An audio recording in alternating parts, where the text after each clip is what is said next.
Bonjour, aujourd'hui je vous explique ce qu'est le coaching enfant et parents. Le coaching, c'est un accompagnement qui vise à atteindre un objectif atteignable.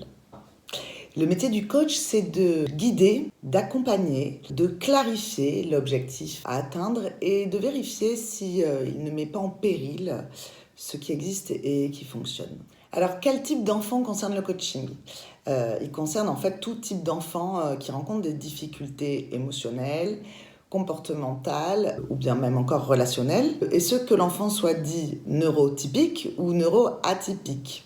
Neuroatypique, c'est-à-dire avec haut potentiel, ou bien avec un trouble de l'attention avec ou sans hyperactivité, avec un ou plusieurs 10, avec trouble anxieux, avec trouble oppositionnel comportemental. Donc le coaching accompagne tous les enfants qui rencontrent des difficultés, qu'elles soient pathologiques ou non.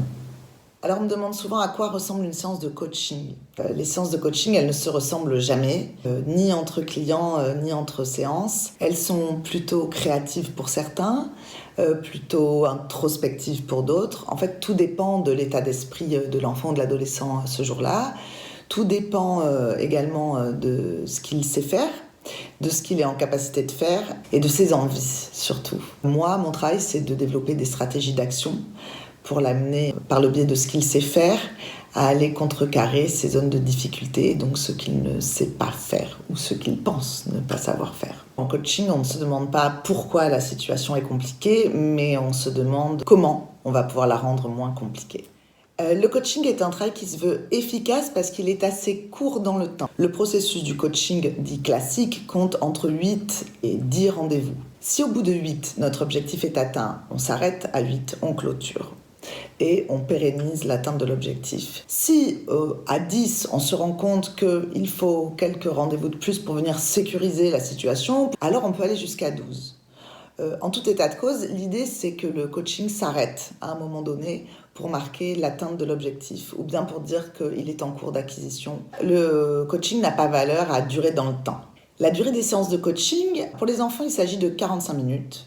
Pour les parents, il s'agit de 60 minutes. Pendant ces 45 minutes, on va faire un point en introduction avec les parents sur la situation à la maison, sur la situation à l'école, sur les difficultés rencontrées, sur les zones d'amélioration, mais aussi sur ce qui gêne. Qu'est-ce qui me gêne pour être comme je voudrais être ? Qu'est-ce qui me gêne et qui me fait obtenir des reproches des autres ?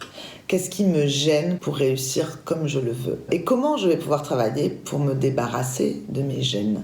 Pendant une séance de coaching, l'enfant est pleinement acteur de ce qu'il s'y passe. Donc moi, la coach, j'élabore une stratégie d'action et je vais l'ajuster en proactivité avec l'enfant ou l'adolescent que je reçois en fonction de son niveau de fatigue, de disponibilité, de ses besoins, de sa motivation, de sa concentration.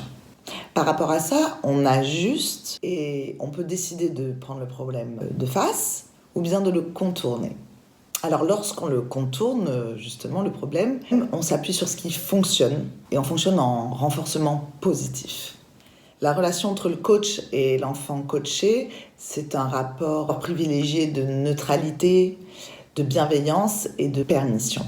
Le coach, en fait, il est là pour guider. Il ne donne pas de conseils, il ne fait pas à la place. Le coach, il propose, il engage la possibilité de la permission. Je me donne la permission de parler de ma difficulté, je me donne la permission d'aller comprendre comment ça peut s'améliorer, je me donne la permission de m'occuper de moi. Mon objectif en tant que coach, c'est d'accompagner mes petits et mes grands coachés dans l'atteinte de leur épanouissement. En fait, dans l'atteinte de leur potentiel, et je parle d'un seul potentiel parce que là, je parle bien du potentiel d'être qui ils sont. Peut-être qu'ils ne savent pas encore réellement de quoi ils ont besoin. Mon rôle, c'est de venir les équiper avec des outils adaptés, de pouvoir consolider, fabriquer là où il y avait des manques, et en tout cas de faire un travail ensemble, d'ajuster nos lunettes, de regarder les choses sous un prisme différent et de se donner la possibilité de réussir. Voilà, j'ai essayé de répondre aux questions les plus récurrentes que je reçois. Bien évidemment, il y a plein de sujets que je n'ai pas abordés, que je me ferai un plaisir d'aborder avec vous.